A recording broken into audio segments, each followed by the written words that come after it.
नमस्कार सभी बच्चों को। जय श्री श्याम। आज जो है हम अपने कल के जो प्रश्न स्टार्ट किए थे, आज उसी का दूसरा पार्ट है। तो दूसरा पार्ट में हम सामाजिक अध्ययन के कुछ क्वेश्चन का अध्ययन करेंगे जो बहुविकल्पीय होंगे। उसमें 20 प्रश्नों को हमने रखा है जो परीक्षा की दृष्टि से बहुत ही इंपॉर्टेंट है। एक एक प्रश्न को अच्छी तरह से तैयार करना है। तो देखिए पहला प्रश्न क्या है, उससे पहले आपको बता दें यूपी बोर्ड 2023 नए पैटर्न पे आधारित जो 20 क्वेश्चन ऑब्जेक्टिव आएंगे वो कैसे होंगे, पूरा पेपर हमने जो है व्हाट्सएप ग्रुप में शेयर कर दिया है।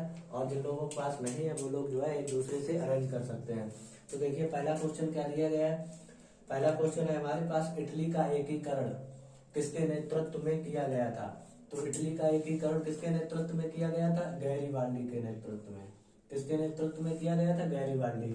अब देखिए दूसरा कौन सा पूछा गया, कौन सा नवीकरणीय संसाधन नहीं है। तो कौन सा नवीकरणीय संसाधन नहीं है, देखिए दो होते हैं, एक तो होता है नवीकरणीय और दूसरा कौन सा होता है, अनवीकरणीय।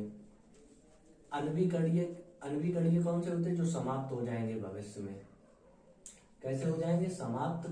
और ये क्या होंगे, समाप्त नहीं होंगे। ये साधन समाप्त नहीं होंगे। और इसमें समाप्त होने वाले साधन कौन से होते हैं, जीवाश्म ईंधन। अब जीवाश्म ईंधन में कौन कौन से आ जाते हैं, कोयला आ जाता है, दूसरा पेट्रोल और गैस। ये तो भविष्य में समाप्त हो जाएंगे। तो ये कैसे, अनवीकरणीय है। और इसमें जितनी भी ऊर्जाएं हैं जैसे सौर ऊर्जा, जल ऊर्जा और पवन ऊर्जा जो भी, और सौर ऊर्जा पहले ही बता दिया। तो अब इसमें देखिए क्या पूछा है, कौन सा नवीकरणीय संसाधन नहीं है। तो अब नवीकरणीय संसाधन देखिए अभी हमने बताया था जीवाश्म ईंधन में कौन कौन से आ जाते हैं, पेट्रोलियम, दूसरा कौन सा बताया था, गैस, और कौन सा बताया था, कोयला। ये सभी भविष्य में समाप्त होने वाले साधन हैं। उसके बाद देखिए तो इसका कौन सा ऑप्शन सही हो गया, जीवाश्म ईंधन। बेल्जियम की सीमा किस देश के साथ लगती है। तो बेल्जियम की सीमा फ्रांस को भी टच करती है, नीदरलैंड को भी टच करती है, जर्मनी को भी टच करती है। तो इसका कौन सा सही हो गया, ये सभी। अब देखिए भारत का लिखित संविधान कब लागू हुआ था। तो भारत का लिखित संविधान जो है 26 जनवरी 1950 को। थोड़ा लाइट का जो है प्रकोप हुआ है, कम हुई है, तो कोई दिक्कत वाली बात नहीं, साफ दिखाई दे रहा होगा। अब देखिए भारत का लिखित संविधान कब लागू हुआ था, 26 जनवरी 1950 को। अब अगला क्या है, करो या मरो का नारा किसने दिया था। तो करो या मरो का नारा किसने दिया था, महात्मा गांधी ने। किसने दिया था, महात्मा गांधी। तो इसमें कौन सा सही हो जाए, महात्मा गांधी। उसके बाद सुभाष चंद्र बोस ने क्या बोला था, याद रखना है, तुम मुझे खून दो मैं तुम्हें आजादी दूं। देखिए सुभाष चंद्र बोस ने क्या बोला था, सुभाष चंद्र बोस ने बोला था तुम मुझे खून दो मैं तुम्हें आजादी दूंगा। इनका भी याद रखना है, भगत सिंह और इनका महात्मा गांधी ज्यादा इंपॉर्टेंट है, ये पूछा जाता है। अब जो है अगले स्टार्ट करते हैं 6 नंबर से।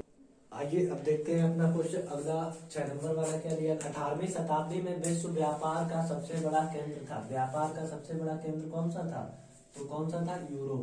फर्स्ट क्वेश्चन से फर्स्ट ऑप्शन सही हो जाएगा।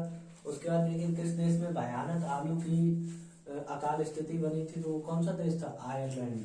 किसमें बनी थी, आयरलैंड में। एक बार कंफर्म कर ले, सही है।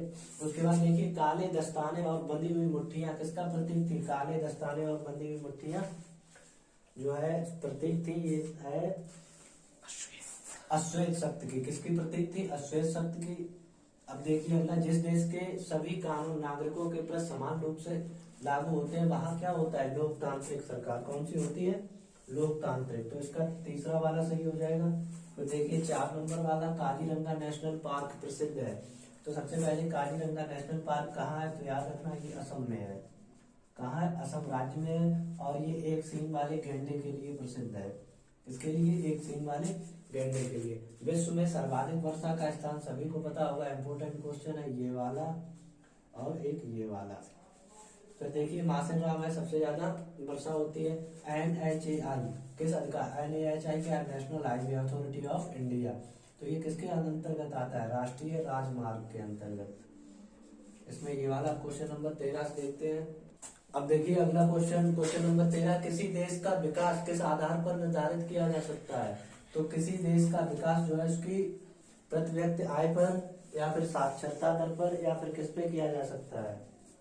तो इसका जो है ऑप्शन आप लोगों को करना है क्वेश्चन नंबर 13, प्रति आय, साक्षरता दर और स्वास्थ्य स्थिति। तो इसमें क्या हो जाएगा, सभी। अगर सभी का ऑप्शन मिलता है सभी ही करना होता है। प्राथमिक क्षेत्र में सम्मिलित हैं, तो प्राथमिक क्षेत्र में कौन कौन से सम्मिलित हैं। क्वेश्चन नंबर 14, कृषि, पशुपालन, मत्स्य या सभी। तो हमने क्या बताया था अभी, इसमें जो है अगर सभी वाला मिलता है कौन सा करना होता है, सभी प्राथमिक क्षेत्र के अंतर्गत आते हैं। अब देखिए संगठित क्षेत्र की विशेषता नहीं है, तो संगठित क्षेत्र की क्या विशेषता नहीं है, रोजगार अवधि की नियमित, सरकार द्वारा पंजीकृत या सरकारी नियमों का अनुपालन, और क्या दिया गया अगला दिया गया असुरक्षित रोजगार, ये लास्ट वाला असुरक्षित रोजगार। तो इसमें कौन सा सही हो जाएगा, असुरक्षित रोजगार। अब देखिए एक क्वेश्चन नंबर 16, इसका संक्षिप्त रूप पूछा जाएगा, ये क्या दिया गया, कोपरा। तो कोपरा का संक्षिप्त रूप क्या, उपभोक्ता सुरक्षा अधिनियम 1986। उसके बाद देखिए भारत आने पर गांधी जी ने पहला सत्याग्रह कहाँ किया था। तो ऑप्शन में तुम्हारे कौन कौन से है, देखिए ऑप्शन में दिया गया है चंपारण, बारदौली, अहमदाबाद और खेड़ा। तो चंपारण में किया, कहाँ किया था, चंपारण में। देखिए चंपारण कहाँ है, ये गुजरात में, चंपारण। उसके बाद झारखंड में स्थित कोडरमा प्रसिद्ध है, ऑप्शन में दिया होगा, एक ऑप्शन हम लिखे दे रहे हैं अभ्रक। किसके लिए प्रसिद्ध है, अभ्रक उत्पादन के लिए। फिर नेपाल में अंतरिम सरकार का प्रधानमंत्री किसे चुना गया था। तो इसमें आ जाएगा, ऑप्शन में होगा गिरिजा प्रसाद कोइराला। मैं डायरेक्टली लिख रहा हूं, गिरिजा प्रसाद कोइराला।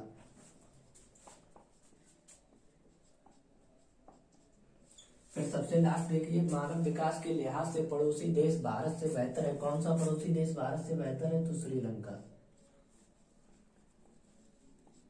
आज की क्लास के लिए जो है इतने क्वेश्चन हो गए। प्लीज अब नेक्स्ट मिलते हैं प्रैक्टिस सेशन 3 में। उससे पहले जो है लाइक, सब्सक्राइब, कमेंट वगैरह जो कुछ बताना हो बता दिया करें, ठीक है। अगली क्लास में मिलेंगे।